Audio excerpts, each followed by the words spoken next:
من لە فەیسبووک شتێکم دیت کوڕێکە ناوی وابزانم هەیە من هەورامی بوو زۆر دوور لە ئەتەکێتی خەرچی سیاسی و وەلەو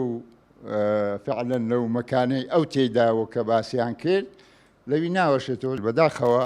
یەکێتی نیشتیمانی کوردستان دیارە ئەو یان مێژووی نەخینتەوە یان عیبی حزب و ئینسانەکان وەکو لاتێڕی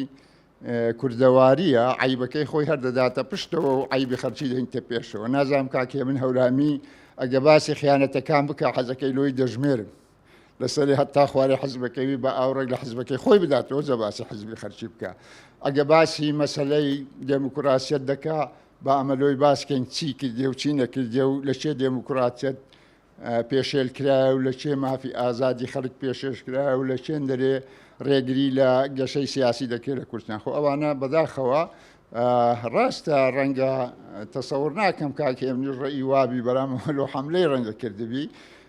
و هیوادارم بەو ئەسلوبە بەو زمانە زبرە قسە نەکاتەن ئەمە زۆر زیاترمان پێیە زۆر زیاترمان پێیە حەز ناکەین